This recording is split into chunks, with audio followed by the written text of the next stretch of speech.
Assalamualaikum warahmatullahi wabarakatuh. Alhamdulillahi rabbil alamin, adada khalqihi wa ridha nafsihi wa zinata arshihi wa midada kalimatihi. Allahumma la nuhsi sana'an 'alaika anta kama asnaita 'ala nafsik. Allahumma salli 'ala sayyidina Muhammadin salatan taj'aluna biha min ahli al-ilmi zahiran wa batina wa tahsyuruna fi ibadika as-salihina fi dunyana wa ukhrana wa ala alihi wa sahbihi wa sallim. Qala al-muallif rahimallahu ta'ala wa nafa'ana bi ulumihi wa badana bi asrarihi wa adalaina min barakatihi amin ya rabbal alamin. Mari kita melanjutkan belajar membaca kitab kuning, kitab Fathul Mu'in di halaman 7 ya kalau i'ananya. A'udzubillahi minasyaitonirrajim. Bismillahirrahmanirrahim. Wakhtaral imamu ayyan ya zuhra awil asra masalan. Wakhtaral wismili sopal imamu imam haramain. Apabila ada kata al-imam dalam kitab fikih menerangkan tentang ilmu fikih, yang dimaksud itu adalah imam haramain. Idza utliq wal imam fil fiqhi yansarifu ilal haramain wa tarolan bismillah safa al imamu imam haramain ayat ya ingin taniat sapa wong mu'id wong kang ambar ini salat alias disebut iadah teh ya wong mu'id ayat ya ingin taniat sapa mu'id adzura ing salat zuhur awil asra atawa salat asar masalan upamane wala yata'arada lan yen ta ora martelaken atau ora mentoaken sapa wong mu'in bil fardhi kadue fardu warajahu lan misgugalaken ing imam haramain atawa warajahu lan misgugalaken imam Nawawi ing ikhtiyarul imamil haramain fi rawdatin dalam kitab rawdah lakinnal awalu tetapine utawi kaul kang awal iku muraja'ul aksarina kang den umulaken saking akeh-akeh ulama fuqaha wal fardu lan utawi fardu iku aula leuwih utama wal fardu lan utawi nyebut fardu ta'arud bil fardi iku al aula leuwih utama walau bananan lamun partela opo ifsadul ula rusak ke salat kang awal lam yujzi umang kauran nyukupi ing wong opo azaniyatu salat kang kapingno alamat amadahu ing atase kaul kang wis tatakedan ing mak sapa Nawawi Imam Nawawi sapa an-Nawawi Imam Nawawi wa syekhuna lan guru kita sedaya Ibnu Hajar khilafan ala sulaya lima qolahu kade barang kang wis ngucapaken ing ma sapa syekhu gurune syekhuna Zakaria nyatane Imam Zakaria Al-Ansar tabaan atau tabaan karena anut lil Ghazali kedua Imam Ghazali tab'an karena Nutil Ghazali kadwa Imam Ghazali wa Ibnul Imadi lan Imam Ibnu Iman aidana wa tegese tatkala niat sapa wong muid bisa niati kalawan salat kang kaping al fardhu ing salat fardu al fardhu ing salat fardu. Bismillahirrahmanirrahim. Waqtarul imamu ayat yazura awil asra masalan. Menurut pilihan Imam Haramain bahwa orang yang sholat muada itu cukup berniat az-zuhra awil asra, cukup dengan niat ta'yin. Kalau waktu sholat fardu kan ada 3. Ketika kita mengucapkan takbiratul ihram Allahu Akbar, ketika kita mengucapkan takbiratul ihram Allahu Akbar, di sana ada niat. Kalau niat sholat fardu kan ada 3. Yang pertama qasdul fi'li, kita niat mengerjakan sholat seperti usolli. Terus ada ta'yin, artinya ta'yin ditentukan sholat apa yang sedang kita lakukan atau akan dilakukan. Misalnya duhur disebut dengan duhur gitu, atau ashar. Dan juga ada yang disebut dengan fardiyah, mertelakan menjelaskan kata-kata fardu, karena sholat kan ada yang sunnah ada yang fardu, sedangkan duhur itu adalah fardu, maka itu wajib. Itulah yang 3 permasalahan ini, 3 poin ini harus dimunculkan ketika kita mengucapkan takbiratul ihram Allahu Akbar. Itu pada sholat fardiyah, adaan tepat pada waktunya. Nah, ini sedang menjelaskan tentang sholat mu'adah, sholat yang mengulangi, disebut dengan sholat mu'adah. Nah, pendapat Imam Haramain bahwa ketika kita melakukan sholat mu'adah cukup 2 saja. Artinya yang pertama qasdul fi'li, niat mengerjakan sholat, dan adanya ta'yin, tentukan duhur atau asar.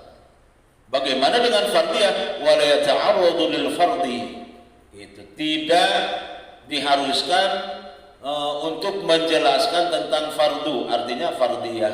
Jadi cukup usolli duhro itu arba rakaat mustaqbil qiblati, iadatan imaman atau makmuman Allahu Akbar. Nah, itu kata-kata fardiyah tidak harus dimunculkan, wala yata'arradu lil fardhi. Bahkan pendapat Imam Haramain sudah ditarjih dalam kitab Raudhah. Artinya kitab Raudhah mendukung narjih pada pendapat Imam Haramain.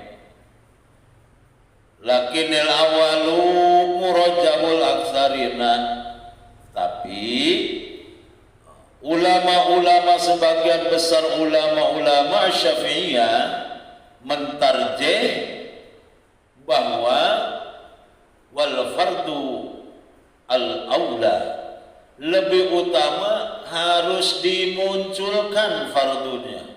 Jadi usolli fardhu dhuhri arba'a rakaat mustaqbil al-qiblati i'adatan imaman makmuman Allahu Akbar. Nah, jadi berarti menurut pendapat kebanyakan para alim ulama bahwa fardu itu harus dimunculkan, walaupun memang statusnya sholat mu'adah itu adalah sholat sunnah, artinya diberi pahala sunnah, termasuk ya sholatnya itu adalah kedudukannya sunnah gitu.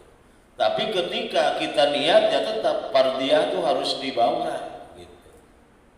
Itulah pendapat murajjahul aktsarin. Kebanyakan ulama-ulama mentarjih, berarti yang awal yang harus dipakai artinya lengkap yang 3 tadi. Qasdul fi'li, niat saya mengerjakan sholat, Terus dan yang kedua ta'yin, tentukan zuhur atau asar atau maghrib dan seterusnya, dan ada juga fardiyah.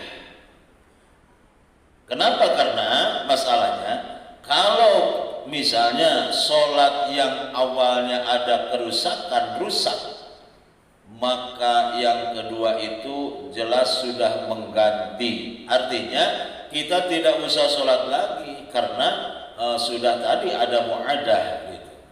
Tapi kalau memang niatnya niat cuman qasdul fi'li dan ta'yin, fardiyah tidak dimunculkan, maka kalau sholat yang awalnya gugur, batal, tidak sah gitu. Tapi tahunya kita setelah melaksanakan sholatnya, misalnya ada syarat sahnya sholat ada yang tertinggal misalnya, sedangkan kita tahunya sesudah melaksanakan sholat mu'adah, maka yang kedua alias mu'adah itu sudah menduduki posisi sholat yang pertama, artinya tidak diwajibkan untuk bersolat lagi karena sudah mu'adah. Kalau pada niat sholatnya itu udah ada lengkap yang 3 termasuk fardiyah.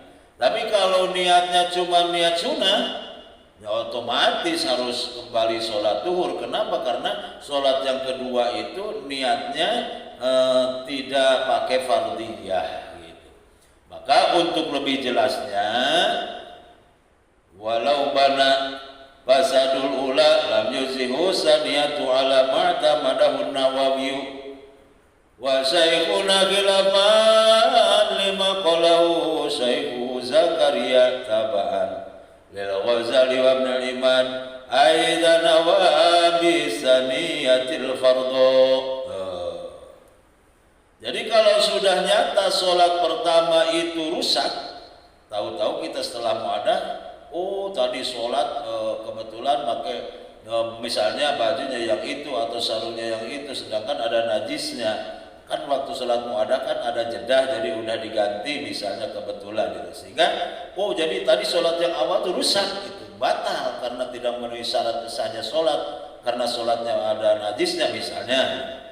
Maka kalau rusak sholat yang awal, lam tuzihu saniyatu, tidak bisa menggantikan yang kedua itu. Artinya tetap kita harus melaksanakan sholat. Ala ma'tamadahun Nawawi wa syekhuna. Pendapat Imam Nawawi dan syekhuna Ibnu Hajar.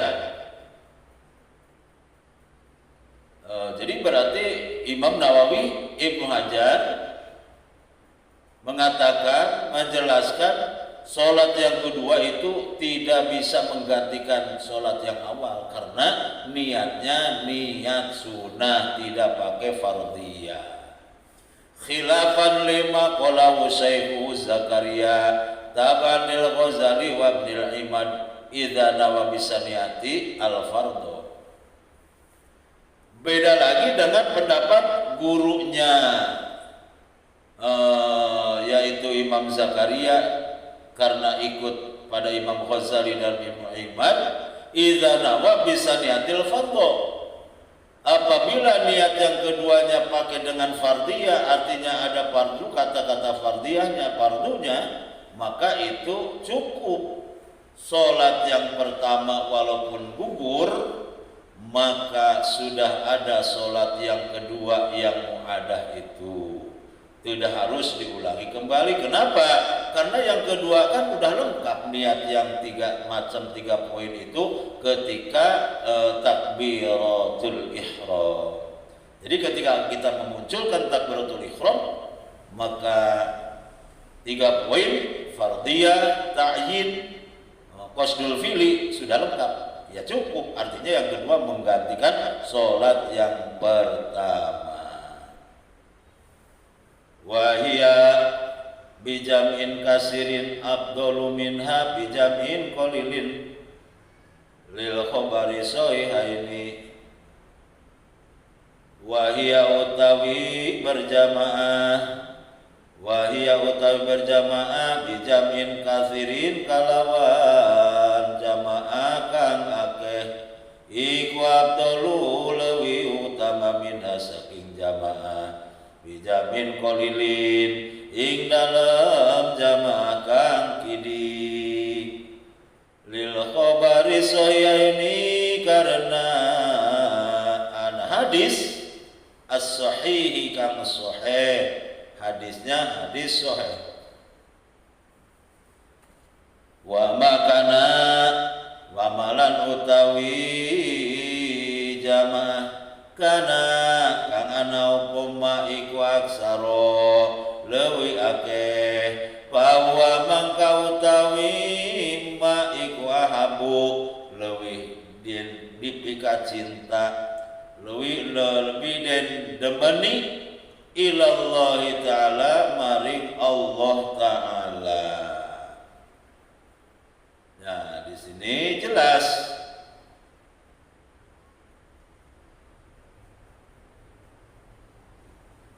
wahia bijamin kasirin afdalu min. Bagaimana tentang sholat berjamaah yang sedikit dengan yang banyak jamaahnya atau makmumnya, ada pengaruh enggak, ada ngaruhnya enggak antara sedikit dan banyaknya jamaah?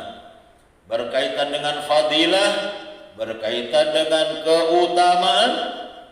Maka di sini mu'alif mengatakan wahiya bijam'in kasirin afdalu minha bijam'in qalil, menjelaskan bahwa jamaah yang banyak di itu musola atau di masjid tentunya pastinya lebih utama. Jadi misalnya kita dekat dengan musola, dua musola, ada musola yang sebelah kanan dan sebelah kiri. Di sebelah kanan dekatnya sama dari rumah kita. Terus jamaahnya yang di sebelah kanan lebih banyak dan yang di sebelah kiri lebih sedikit. Maka kalau kita ingin meraih fadilah keutamaan berjamaah, maka hadir ke musola yang ada yang di sebelah kanan karena lebih banyak jamaahnya gitu dibanding jamaah yang sedikit. Kenapa? Karena berdasarkan hadisnya hadis sahih, Rasulullah sallallahu alaihi wasallam telah bersabda. Hadis sahih dalilul afdhaliyah yang menunjukkan kepada keutamaan yang banyak jamaahnya. Rasulullah bersabda, wa makana aktsara fa huwa ahabbu ila Allah taala. Jamaah yang lebih banyak tentunya lebih dicintai oleh Allah Subhanahu wa taala. Jadi berarti disimpulkan bahwa kalau kita mau berjamaah terus kita juga memperhatikan mana yang lebih utama, jawabannya maka yang utama itu adalah yang lebih banyak jamaahnya gitu. Illa linawi bid'ati imamihi, illa linawi bid'ati imamihi, angin karena saupamane bid'ah imame jam'in kasirin atau aksar gitu. Illa linawi bid'ati imamihi, angin seumpamane bid'ah imame jam'in kasirin, ayil kasiri tegese wong kang akeh jamaahe. Karafidiyin kaya kaum syiah rafidah, rafidiyin syiah rafidah, wa fasikin lan wong fasik, walau bi mujarradi tumati, lan sanajan kalawan muhunge sangkaan, prasangka atau ciptaan, anggapan. Fala qalu maka utawi nawi kang kidik apane jamaatan jamae balil infiradu balik utawi ngijen iku abdulu lewi utama. Jadi berarti memang tadi kan utama yang banyak jamaahnya, ceritanya ini tentang fadilah berjamaah. Tapi ada istisna, ada pengecualian. Walaupun banyak jemaahnya tapi tidak utama gitu. Tidak afdal. Bagaimana penjelasan? Illa lillahmi bid'ati imami. Kecuali walaupun jamaahnya banyak tapi sayang imamnya itu orang yang bid'ah. Imam yang jamaahnya banyak, sayang tuh imamnya seorang bid'ah, orang yang bid'ah. Seperti mana orang yang bid'ah? Karofidiyin, seperti Syiah Rafidah. Syiah Rafidah itu termasuk orang bid'ah. Jadi kalau kita bicara tentang Syiah itu berarti kita bicara tentang aliran. Tidak cuma sekedar Rafidah saja seperti yang namanya Syiah, memang beda-beda lah. Ada Syiah Imamiyah di Iran, ada Syiah Zaidiyah di Yaman, ada Syiah Ismailiyah di Syria, ada juga Khawarij di Ibadiyah di mana? Di Oman. Termasuk Mujassimah, Musyabihah. Mujassimah atau musyabihah yang meyakini bahwa ada keserupaan Allah dengan makhluknya, mempunyai tangan dan sebagainya. Itu mujassimah atau musyabihah. Dan golongan ini diikuti dengan orang-orang atau kelompok yang saat ini bermunculan, yaitu golongan Salafi Wahabi. Salafi Wahabi ini berarti mengikuti atau arahnya dari mujassimah atau musyabihah. Nah itu kalau ada imam yang seperti itu kan imamnya bid'ah. Kenapa bid'ah? Karena mereka tidak mengikuti sunnah Rasulullah Sallallahu Alaihi Wasallam. Beda dengan kita yang namanya kita kan aliran Ahlus Sunnah wal Jamaah. Ahlus Sunnah wal Jamaah itu adalah satu aliran yang tetap masih konsisten dengan ajaran Nabi dan jamaah sahabat. Sebagaimana Rasulullah Sallallahu Alaihi Wasallam mengatakan, "Alaikum bisunnati wa sunnatil khulafair rasyidin." Ikutilah sunnah kami dan ikutilah jemaah sunnah khulafaur rasyidin, pengganti-pengganti Rasul yang pintar-pintar, al-mahdiyina yang mendapat hidayah. Maka kata Rasul untuk selanjutnya, alaikum bisunnati wa sunnatil khulafair rasyidin al-mahdiyina min ba'di bi ayyihim iqtadaitum ihtadaitum. Apabila kamu ikut serta kepada khulafaur rasyidin, maka ihtadaitum, kalian akan mendapatkan hidayah. Khalifah yang keempat, Abu Bakar Siddiq. Nah, ini Abu Bakar Siddiq dilanjutkan manhajnya oleh Imam Syafi'i. Yang kedua Abu Bakar Siddiq, yang kedua Sayyidina Umar. Ini di Sayyidina Umar dilanjutkan oleh madhabnya madhab Imam Maliki.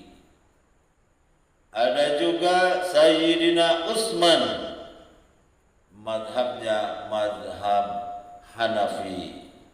Dan yang kelima, dan yang keempat, yaitu Khulafaur Rasyidin. Yang keempat Ali bin Abi Thalib, dilanjutkan dengan manhajnya dengan Imam Hambali. Jadi berarti kalau kita yang namanya Ahlussunnah wal Jamaah dalam mata rantai keilmuannya itu bersambung sampai Rasulullah SAW. Rasulullah lalu diturunkan ilmunya Quran ataupun hadis kepada para sahabat. Jadi yang tahu persis tentang isi tujuan hadis dan Al-Quran adalah para sahabat, terutama khulafaur rasyidin, karena mereka itu adalah bertemu dengan Rasul gitu. Maka sebetulnya tidak repot kalau ada sesuatu permasalahan, karena Rasul masih ada, ya tinggal datang aja ke Rasul bertanya, pasti Rasul akan menjawab dan akan menerangkan, menjelaskan gitu. Nah, setelah datang dari Rasul kepada para sahabat, sahabat kepada tabi'in, tabi'in sampaikan disadap dengan ulama-ulama ashabul mazahib, yaitu ulama-ulama yang mempunyai madhab atau yang tingkatan sebagai madhab, disebut dengan mujtahid independen, mujtahid mustaqil, yang disebut dengan mujtahid madhab. Kalau bidang fikih yaitu ada 4. Yang pertama yaitu Imam Hanafi, dan yang kedua Imam Maliki, dan yang ketiga Imam Syafi'i, dan yang keempat Imam Hambali. Nah, itu dilanjutkan oleh ulama mazhab yang 4 tentang fikih. Kalau tentang ilmu akidah atau tauhid, maka dilanjutkan perjalanannya, manhajnya dengan ulama yang disebut Imam Abu Hasan al-Ash'ari dan Abu Mansur al-Maturidi. Dan yang ketiga berkaitan dengan akhlak atau ilmu tasawuf, maka pegang teguh kepada manhaj Junaidi al-Baghdadi. Nah, inilah aliran atau pengikut Ahlus Sunnah wal Jamaah selalu bermadhab, punya guru kita diajarkan oleh guru kita punya guru dan guru, terus akhirnya sampai madhab, ulama madhab pada tabi'in, kepada khulafaur rasyidin, kepada sahabat dan khulafaur rasyidin, dan akhirnya bersambung kepada Rasulullah SAW. Jadi orang-orang yang ahli sunnah wal jamaah itu dalam mata rantai keilmuannya itu sanadnya ada sanad atau ada guru tertentu gitu. Maka seharusnya kita harus pegang teguh kepada ahlus sunnah wal jamaah. Kalau orang Rafidhah berarti orang yang Syiah. Karena Syiah itu berpencar sampai 22 golongan. Orang Rafidhah, orang Syiah Rafidhah itu dari sebagian 22 dari kaum Syiah. Karena ada muncul lagi yaitu kaum Khawarij, ada juga kaum Mu'tazilah. Itu semuanya luar dari Ahlus Sunnah wal Jamaah. Maka orang Syiah, maka kita harus pegang teguh kepada Ahlus Sunnah wal Jamaah. Artinya yang masih konsisten dengan ajaran Nabi dan sahabatnya. Itu disebut dengan Ahlus Sunnah wal Jamaah. Nah, kalau ada orangnya luar dari Ahlus Sunnah wal Jamaah, itu makruh jadi imam. Kita sebagai paman Ahlus Sunnah wal Jamaah, karena mereka beda. Kalau bidang fikih, ya kalau masalah bidang fikih ya boleh-boleh saja. Misalnya di kita di Indonesia mayoritas ikut madhab Imam Syafi'i, sedangkan mereka ikut madhab Imam Hambali misalnya, ya boleh-boleh saja. Tapi yang paling dikhawatirkan atau harus dipermasalahkan itu masalah akidah.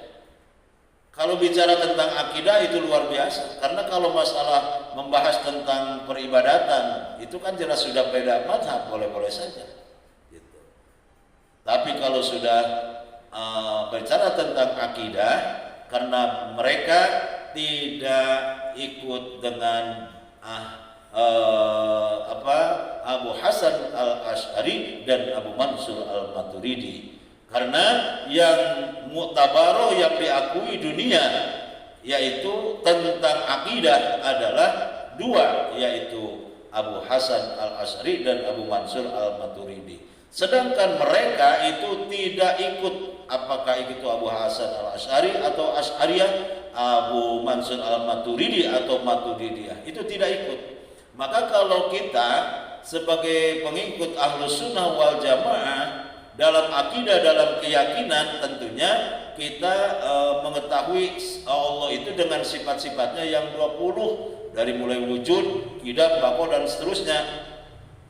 Wujud, qidam, baqo, mukhalafatu lil hawadisi, qiyamu binafsihi, wahdaniyat, qudrat, iradat, ilmu, hayat, sama, basar, kalam, qadiran, muridan,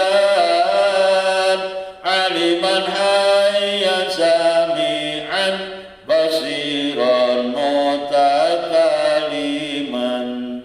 Sifat yang 20 untuk mengetahui Allah.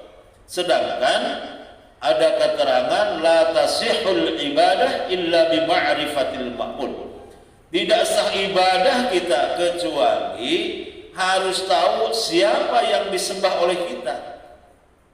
Ya tentu jawabannya sudah tahu. Siapa? Adalah Gusti Allah. Gusti Allah itu yang seperti mana? Gusti Allah yang mempunyai sifat mana? Yaitu yang mempunyai sifat 20. Jadi kita tahu adanya Allah, kita meyakini bahwa kita ibadah kepada Allah. Allah itu yang mempunyai sifat 20, dari mulai sifat wujud, qidam, baqo dan seterusnya. Maka terjawab. Tapi mereka tidak mengakui, tidak mengikuti pahaman Asy'ariyah dan Al-Maturidiyah, sehingga dalam akidahnya tidak ada istilah sifat 20. Dalam sifat 20 tidak ada, seperti Salafi, Wahabi tidak ada sifat. Yang muncul adanya adalah sifat rububiyah, uluhiyah, asma wa sifat.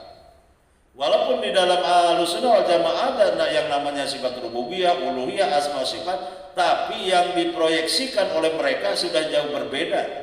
Karena munculnya rububiyah, uluhiyah, asma wa sifat, pendapat mereka itu adalah tujuannya adalah untuk mengkafirkan, untuk mensyirikan, untuk membid'ahkan amalan-amalan yang dilakukan oleh Ahlus Sunnah wal Jamaah.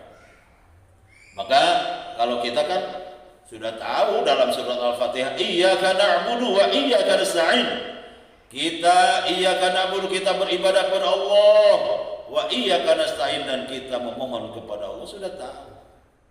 Sehingga dengan adanya sifat uluhiyah menurut mereka, iyyaka na'budu wa iyyaka nasta'in, tidak boleh meminta kepada siapapun selain daripada Allah. Yang meminta kepada siapapun selain daripada Allah, maka itu orangnya syirik, orang yang musyrik, bahkan bisa jadi orang kafir dan lain sebagainya. Sudah jelas amalan-amalannya selalu bid'ah.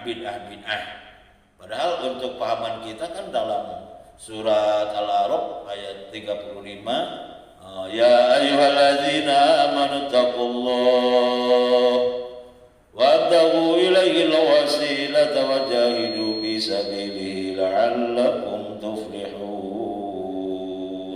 Dalam ayat itu kan Allah memerintahkan, kalau kalian ingin mendapatkan satu keberuntungan nanti di hari akhirat, yang pertama takwa kepada Allah.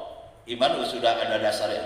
Yang pertama takwa kepada Allah, dan yang kedua bertawasul, wabtagu ilaihil wasilah, bertawasul untuk cepat dikabulkan doa kita, untuk cepat datang kepada Allah. Kita bertawasul kepada orang-orang istimewa, apakah itu nabi, apakah itu golongan para wali, Habibullah, kekasih-kasih Allah. Kita bertawasul, datang ke kuburan, ziarah, kita memohon kepada Allah, ya Allah, aku memohon kepadamu dengan berkahnya wali ini, dengan berkahnya ulama ini. Itu boleh-boleh saja, namanya tawasul. Kalau mereka itu tidak ada, itu kalau ada yang orang melakukan seperti itu, sudah tidak diragukan lagi, menurut mereka itu adalah orang yang syirik, orang yang musyrik dan lain sebagainya. Itulah diantaranya. Terus masalah tasawuf tadi Imam Al-Junaidi dan seterusnya. Udah, jangan sampai jauh melebar. Pada kesempatan ini sedang membahas tentang berjamaah dulu. Nanti kalau bicara tentang Ahlussunnah wal Jamaah dan sekte-sekte pemahaman-pemahaman yang bermunculan di zaman sekarang ini, insya Allah nanti di kesempatan yang lain kita akan membahas atau kita akan menjelaskan, karena memang betul sebetulnya pada saat ini tidak cukup dengan kita memegang Islam. Ya nggak apa-apa, yang penting Islam. Nggak usah Ahlussunnah wal Jamaah, nggak usah megang penting Islam. Zaman Rasul juga nggak ada Islam Ahlussunnah wal Jamaah misalnya. Nah, jawabannya dalam ucapan atau perkataan atau penamaan Ahlussunnah wal Jamaah memang zaman Rasul belum ada. Sebab itu terjadi di zaman generasi Sigorus Sahabat. Jadi di generasi yaitu junior para sahabat seperti Ibnu Abbas atau Ibnu Umar, Anas bin Malik, atau seperti siapa lagi, ada Sa'id Al-Khudri. Itu dimunculkan pada waktu itu karena setelah bermunculan berbagai macam aliran, setelah terjadinya fitnatul kubro. Udah, wah nantinya lambas lagi nih. Udah, sampai situ aja dulu ya. Jadi berarti kalau misalnya imam bid'ah, maka kita walaupun istilahnya cuma sedikit jemaahnya, maka harus memilih yang sedikit jemaahnya tapi jamaahnya Ahlussunnah wal Jamaah. Kalau lain daripada Ahlussunnah wal Jamaah ada Syiah, ada Khawarij, atau Mu'tazilah, itu kita makruh gitu. Bermakmum kepada mereka. Wafasikin, dan orangnya fasik, jadi imam sementara orangnya fasik. Itu kalau istilahnya takrif definisi fasik yang sudah dijelaskan dalam kitab Al-Bajuri ya, di Syarah Takrib Fathul Qorib, di antaranya yang selalu membuka kasfur ro'si, yang selalu membuka kepalanya kalau keluar dari rumah kemana-mana, tidak ditutup kepalanya, tidak pakai apa-apalah, pokoknya itu terbuka, itu termasuk orang fasik. Di antaranya lah seperti itu.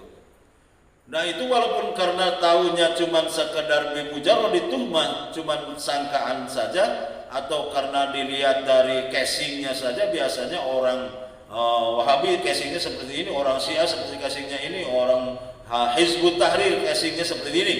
Cuman kelihatan dalam casingnya saja udah cukup gitu. Apalagi kita diketahui bahwa memang penjelasan dalam amaliyah sholatnya itu berbeda dengan pahaman atau yang diamalkan oleh orang-orang pengikut Ahlussunnah wal Jamaah. Makruh itu berarti mending ambil jemaahnya walaupun sedikit, tapi imamnya jelas, imamnya Ahlussunnah wal Jamaah. Balil infiradu abdul, bahkan menyendiri lebih utama daripada kita makmum kepada mereka. Kada qalahu Syekhuna Tabarani Syekh Zakaria rahimahullah, dan seterusnya. Itu saja, mudah-mudahan bermanfaat kepada kita sekalian. Sekali lagi tidak lupa selalu komentar ya Abah, bahwa ketika kepada semuanya yang mengikuti video ini, yang belum subscribe terlebih dahulu, jangan lupa di-sharekan, termasuk isi kolom komentar.